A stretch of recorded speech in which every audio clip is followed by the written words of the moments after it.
തൃശൂരിൽ ഭിന്നശേഷിക്കാരനായ ലോട്ടറി കച്ചവടക്കാരനെ കബളിപ്പിച്ച് പണം കവർന്നു. വരവൂർ കക്കാട് വീട്ടിൽ വിനോദിനെയാണ് സ്കൂട്ടർ യാത്രക്കാരൻ കബളിപ്പിച്ചത്.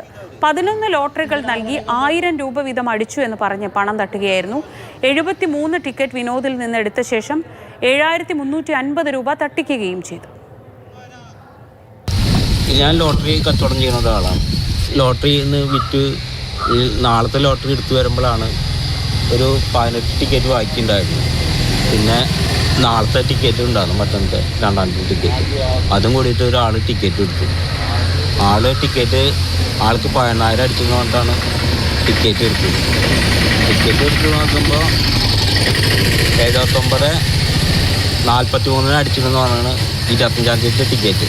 കടയിൽ പോയി ചെക്ക് ചെയ്തപ്പോൾ 79:48 കാണുന്നത്. 8-3 ആക്കിയാണ്. ഞാൻ ലോട്ടറി കച്ചവടം. ശ്യാം പ്രസാദ് ഉത്തമൻ വിവരങ്ങളുമായി. ശ്യാം, വലിയ കഷ്ടമാണ്. എങ്ങനെയൊക്കെയോ സ്വന്തം ജീവിതം കഴിച്ചു പോകുന്ന ഇതുപോലെയുള്ള ഭിന്നശേഷിക്കാരായ മനുഷ്യന്മാരെ പറ്റിച്ച് ഉണ്ടാക്കുന്ന പൈസ എങ്ങനെയാവുമെന്നൊന്നും അറിയില്ല. പക്ഷെ എന്നാലും ഇതൊരു തട്ടിപ്പാണ്. എങ്ങനെയാണ് ഈ പ്രശ്നത്തിൽ ഇദ്ദേഹം മുന്നോട്ട് പോകാൻ ആലോചിക്കുന്നത്? ഇയാളെ കണ്ടെത്താൻ എന്തെങ്കിലും വഴിയുണ്ടോ, ഈ പറ്റിച്ച ആളെ? ശ്രീജ, അതായത് ഭിന്നശേഷിക്കാരനായ വരവൂർ കക്കാട് വീട്ടിൽ വിനോദിനാണ് ഇത്തരത്തിലൊരു ദുരനുഭവം ഉണ്ടായിരിക്കുന്നത്. അതായത് വരവൂർ ഉള്ളൂർക്കരയിൽ നിന്ന് ഈ വരവൂർ ഭാഗത്തേക്ക് ലോട്ടറി വാങ്ങി വരുന്ന വഴിക്കാണ് ഇരുനിലക്കോട് എസ് എൻ നഗറിന് സമീപം സ്കൂട്ടറിലെത്തിയ യാത്രക്കാരൻ, അതായത് KW 80-79-43 എന്ന സ്കൂട്ടറിലാണ് ഇയാൾ എത്തിയത്.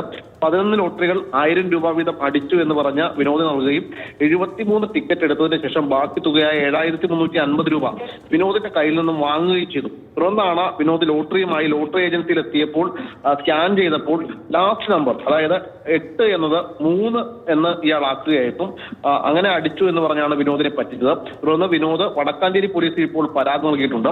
വാഹനത്തിന്റെ നമ്പർ വെച്ച് പരിശോധിച്ചപ്പോൾ മറ്റൊരു വാഹനത്തിന്റെ നമ്പറാണ് ഇയാൾ ഉപയോഗിച്ചത് എന്ന് മനസ്സിലായി. നിലവിൽ ഇപ്പോൾ CCTV മറ്റ് കേന്ദ്രീകരിച്ചുകൊണ്ട് പോലീസ് പരിശോധന നടത്താനാണ് തീരുമാനിച്ചിരിക്കുന്നത്. എന്തായാലും ഭിന്നശേഷിക്കാരനായ വിനോദിനെ ഉപജീവന മാർഗമായ ലോട്ടറി കച്ചവടത്തിൽ മനുഷ്യത്വമില്ലാത്ത രീതിയിലാണ് ഇത്തരത്തിലൊരു തട്ടിപ്പ് ഇയാൾ നടത്തിയിരിക്കുന്നത്.